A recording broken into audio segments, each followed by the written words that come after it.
Olá, sejam todos muito bem-vindos ao NP Agro. E hoje eu tenho o prazer de conversar com a Natália Pires, a diretora de agronegócios da Falconi, uma das principais consultorias de gestão do Brasil. Natália, obrigado pelo seu tempo e pela sua disponibilidade de estar aqui com a gente hoje. Muito obrigada, Alexandre. O prazer estar aqui com vocês. Natália, para começar, eu queria que você falasse um pouco de um relatório que vocês soltaram no final do ano passado, que é o termômetro do agronegócio, em que vocês trazem ali alguns insights de qual foi a leitura do próprio setor em relação ao ano de 2024 e já sinaliza um pouco do que vai ser 2025. Então, para a gente começar, qual foi a leitura do setor sobre o ano de 2024, sobre o próprio agronegócio? Não, perfeito. Alexandre, a gente rodou mesmo, né, uma pesquisa para a gente entender qual que era a temperatura do setor na visão dos produtores e da agroindústria, tá? Então, a gente teve aí um total de 129 respondentes, sendo a maioria aí C-level, em que a gente questionava quais eram as principais preocupações para a safra, né? Tanto externas quanto internas, quais que seriam os principais focos de investimento para aquele ano. E o que a gente teve ali como resposta, né, do setor foi que, no termômetro, já trazendo ele de forma geral, enxergou que foi um ano morno, tá? Foi um ano morno, mas com muitos executivos otimistas para os próximos meses, tá? E esse otimismo, ele acabou não se concretizando depois que a gente rodou o termômetro. Dentro das principais preocupações do C-Level, eles indicaram alguns temas externos, que era preocupação em relação a clima, preocupação em relação à geopolítica, né, e até mesmo o preço da commodities, que são fatores, né, externos em que a gente, infelizmente, não tem poder nenhum de gerenciar, mas que impactam muito o nosso negócio. E, além disso, também, né, os executivos trouxeram a pauta ali também de algumas questões que seriam prioridade de investimento deles dentro das empresas. Ali, como anos consecutivos, né, nem vou considerar tendência, porque em diversos anos consecutivos aparece ali na pauta era investimento em pessoas, tá? E o que concretizou, o que a gente vê aqui para o próximo ano também, pessoas continua sendo um desafio do setor. Outro desafio também que eles colocaram ali, né, apresentou ali no tópico, era investir mais na gestão financeira, que quando a gente olha também para o setor como um todo, é uma fragilidade, né? O agro ainda a gente não tem a maturidade que ele precisa, né, da robustez ali da gestão financeira, foram os principais tópicos.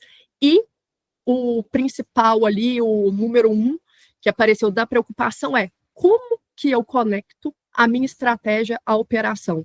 Como é que eu faço isso virar realidade? Que a gente sabe aí que é um desafio, né? Não é uma tarefa fácil, que exige bastante metodologia, ferramentas de gestão, disciplina, e que no setor também, quando a gente olha ali, né, num todo, é algo que é bem desafiador aí a gente implantar a gestão na prática.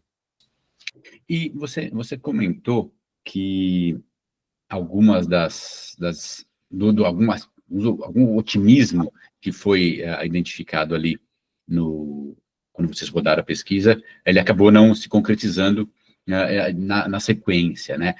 Por exemplo, que tipo de coisa que era esperada, assim, que o pessoal estava otimista e falou, pô, não vai dar certo de novo, ou enfim, o que aconteceu? Frustrou um pouco as expectativas? Tinha ainda uma expectativa da gente voltar aos patamares anteriores do preço da commodity, pegando grãos aí como exemplo, sabe? Então, teve muito produtor que segurou bastante, né? Até a própria compra de insumos ali para a safra e a venda, esperando que a gente voltasse aos patamares de anos anteriores. E estava otimista aí nesse sentido, algo que não se concretizou, tá? Esse é um dos exemplos. A questão também de a gente, né? A gente tem dados aí da Conab, a gente teve, né, mais um recorde de safra, mas algumas regiões específicas também tivemos quebras por causa de eventos climáticos. Então, é algum dos exemplos ali do que estava sendo esperado e não se concretizou. E você apontou aqui, pelo menos 3 tópicos que eu anotei, que são pessoas, né, a gestão das pessoas, a parte financeira, né, assim, a gestão financeira, profissionalizar um pouco, melhorar um pouco essa questão, e também a execução da estratégia, né, a implementação ali da estratégia que é definida por cada uma das empresas. Você diria que essas são as três tendências que se desenham para o agronegócio, para a agroindústria, para o setor produtivo, agora em 2025? Também, sim, sim. Eu acho que essas são pautas que têm que estar nas reuniões de diretoria, reuniões de conselho, são extremamente importantes, né? A gente olha ali para pessoas, é um desafio muito grande do setor, muito grande, porque as principais empresas, né, indústrias ali, elas estão localizadas em áreas que geograficamente são pouco populosas. Então, você tem uma dificuldade de atrair, né, bons profissionais e também de reter, porque existem uma série de questões, né? A partir do momento que você está mudando ali, se atrai um profissional de uma região diferente, você não atrai só ele, muitas vezes vem a família. Então, como é que você engaja aquela pessoa ali no emprego e toda a família dela também naquela nova região, numa nova realidade? Então, pessoas é algo ali que, por anos consecutivos, está na pauta e vai continuar. A gente também no agro, principalmente, né, depois que o agro se tornou muito pop, tech, está na visão aí, a gente tem disputado profissionais também muito com as agritechs, né, que ficam sediadas ali, muitas na Faria Lima. Então, assim, a gente tem uma concorrência, tem até um cliente nosso que eu adoro o que ele fala, sabe? Ele fala assim, Nath, a gente não tem dentro do agro, dentro da porteira, eu vou pegar aqui grãos como exemplo, eu não tenho, a fazenda do lado não é meu concorrente, né? É até bom que ele tenha uma boa produção, que melhore a imagem do Brasil como um todo. A concorrência que a gente vê muito forte é em relação a pessoas. É em relação a pessoas no setor. Você ter bons profissionais que entendam a complexidade, né? Porque é um setor extremamente complexo, a gente lida com fatores externos, fatores internos, enfim, então, e tem que atrair para essas regiões aí menos populosas. Então, é algo que, com certeza, vai continuar como tendência aí na pauta de 2025. A outra questão em relação à estratégia, sim, também está na pauta, tá, das reuniões ali de conselhos, tem que estar na pauta da diretoria, principalmente quando a gente olha e passa, né, por safras com dificuldades, igual foi a safra 24, 25, a expectativa de 25 e 26, você tem uma estratégia bem elaborada para se executar bem, você minimiza muito, a gente não pode tomar desaforo, então você minimiza qualquer tipo de problema que venha acontecer, né? Ter um bom planejamento não vai evitar um laninha, não vai evitar uma oscilação do dólar, não vai. Mas o que você tem controle dentro de casa, as ferramentas que você tem e poder puxar a alavanca certa na hora certa, isso é um diferencial. Isso é um diferencial total. E é isso que faz as empresas, né, prosperarem em cenários de dificuldade, como esses que a gente está passando. Então, por isso que hoje a gente encontra ali no setor também, né, as empresas que têm bom planejamento e conseguem desdobrar ele bem para dentro da empresa, até que chegue ali, né, na operação e execute bem, você vê que, por mais que a gente tenha passado por um ano difícil, o próximo também, elas estão passando de ano, estão passando bem e com muita oportunidade, porque quem do lado não está desempenhando tão bem é uma oportunidade ali de aquisição, enfim, então são empresas que estão se destacando nesse momento, né? E o terceiro ponto que a gente falou, que foi em relação a... Me recorda, por gentileza. Teve a parte de pessoas, que a gente falou, a estratégia e a gestão financeira, né? Gestão financeira, exatamente. A gestão financeira, que é o não só vou gastar menos independente de onde. Não é assim que se faz uma gestão financeira, né? Existe todo um planejamento, ela tem que estar ligada aos seus objetivos estratégicos e tem que ser uma gestão inteligente dos gastos, né? Então, por exemplo, tá? Vamos pegar aí o Mato Grosso. A gente tem várias empresas que têm operação em diversas cidades do Mato Grosso. O Mato Grosso, por si só, é maior do que muito país.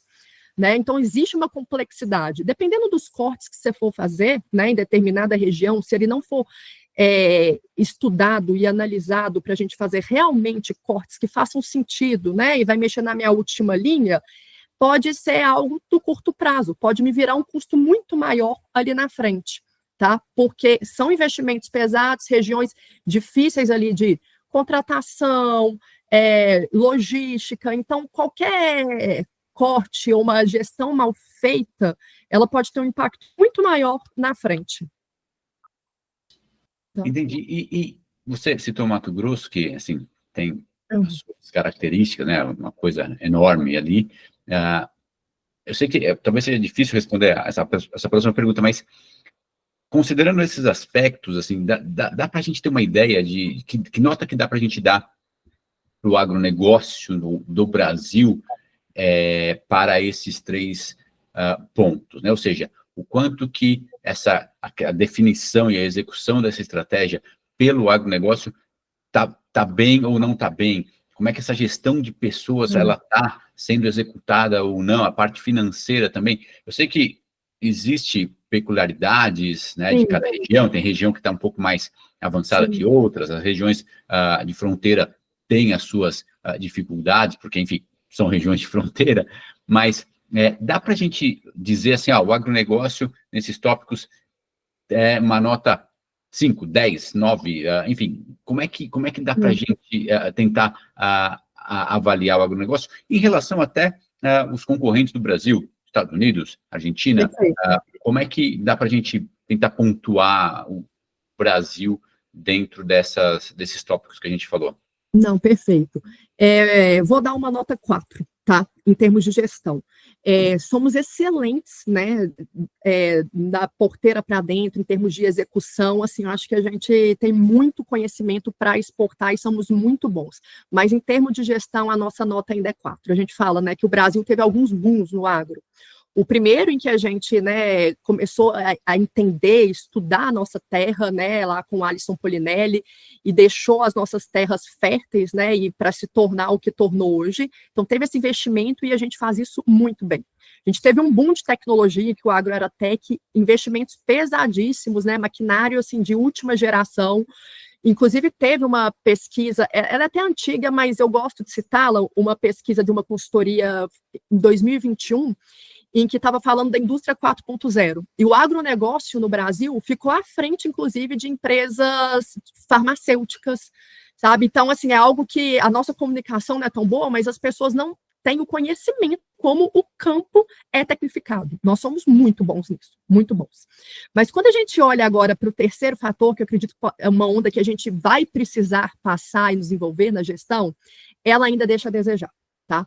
Então, a gente olha para pessoas, existem muitas empresas, né? Estou falando, óbvio que a gente tem as exceções, mas não vamos conversar de exceção, mas tem muitas empresas que até hoje têm um DP no lugar de um RH, tá? Então, assim, não tem um olhar para pessoas. Então, quando a gente fala desse desafio de atrair, reter, enfim, né, concorrência, não tem nada articulado nisso, e é normal, tá? Você encontrar empresas com faturamentos expressivos, relevantes, e que se tem o DP.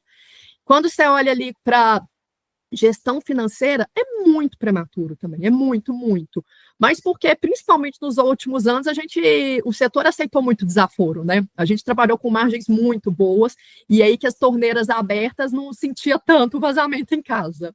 E agora, qualquer pinguinho de que a torneira abriu, a gente tem que estar mais atento. E a estratégia também, né, como se, não é algo que está no DNA do setor.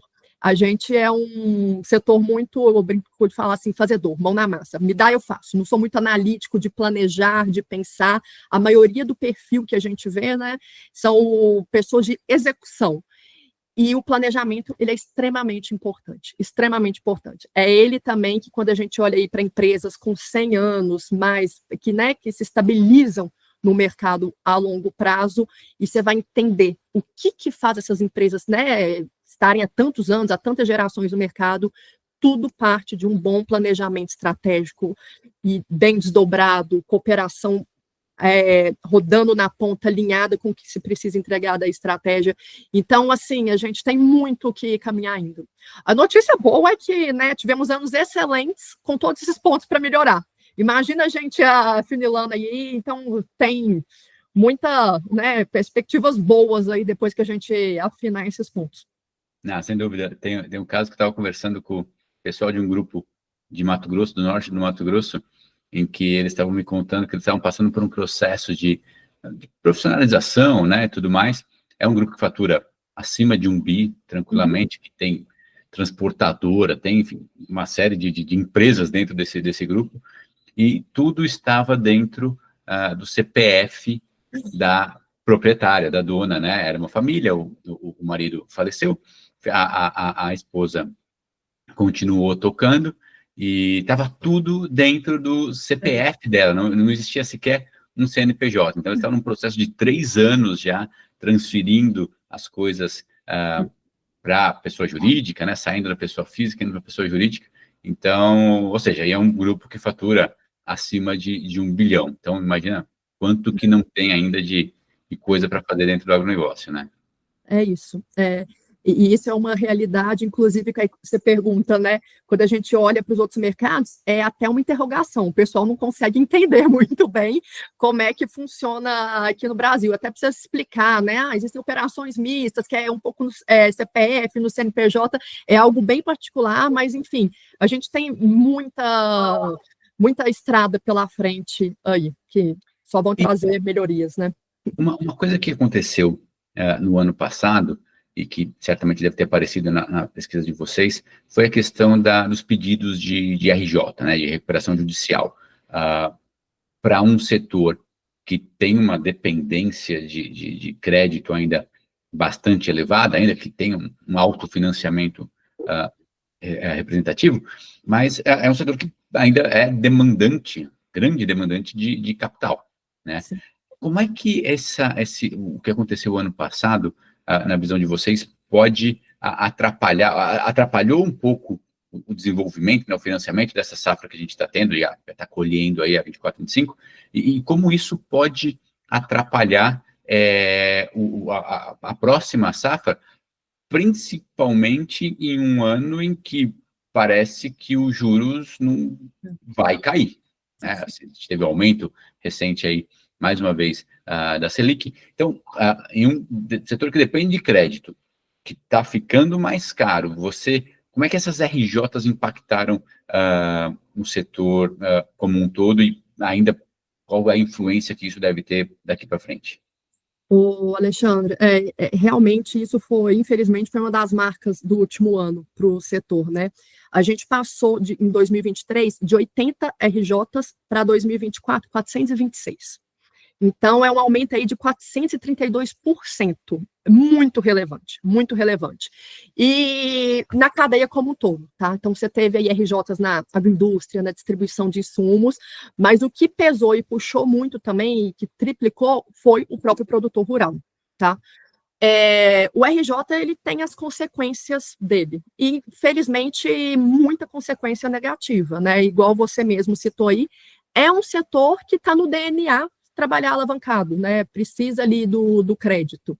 E o crédito fica cada vez mais escasso quando se tem esse número de RJs, porque tem uma incerteza do mercado como um todo, né? Então, esse acesso ao crédito fica muito mais complicado.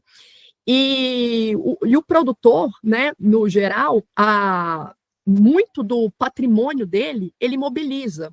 Então, que é difícil ele ter uma liquidez. Então, dando um exemplo ali, ele tem um patrimônio altíssimo em terras, maquinário, investimento em silo, mas quando ele precisa de caixa, né, vai precisar, ele não tem uma liquidez fácil sobre isso. Então, é um cenário extremamente complexo, desafiador, tá? E afetou toda a cadeia.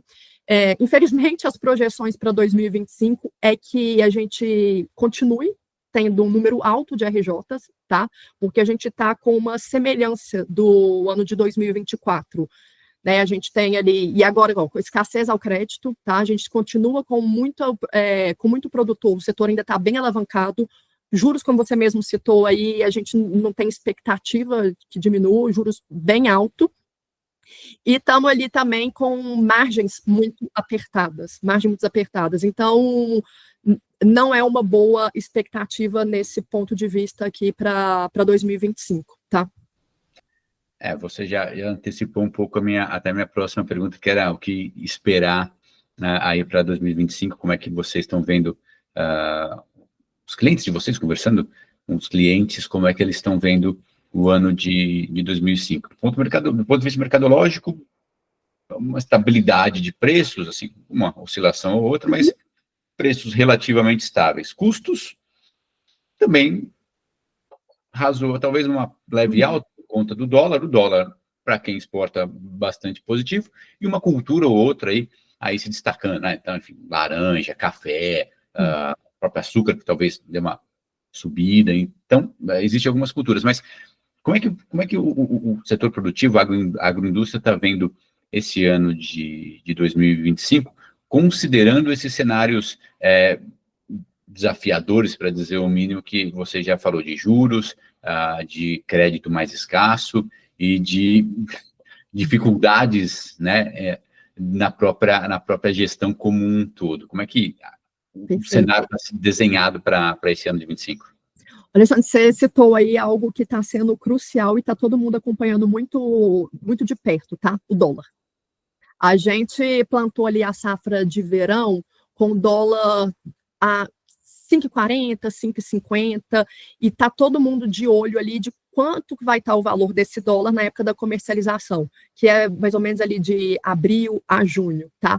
Então, um real desvalorizado, né, que significa um dólar maior, é muito bom para o setor, né, porque ajuda nessa margem. Mas se ele estiver muito próximo ou inferior, aí a gente vai ter uma situação bem crítica, tá? Então, o setor está cauteloso. Obviamente, né, tem eventos aí atuais que aconteceram que acaba mexendo um pouco com a expectativa, por exemplo, né, agora o segundo mandato do Trump. Enfim, né, existem já expectativas criadas que aconteça algo semelhante ao primeiro mandato dele, mas, enfim, o que está todo mundo acompanhando de perto, principalmente, é o dólar, tá?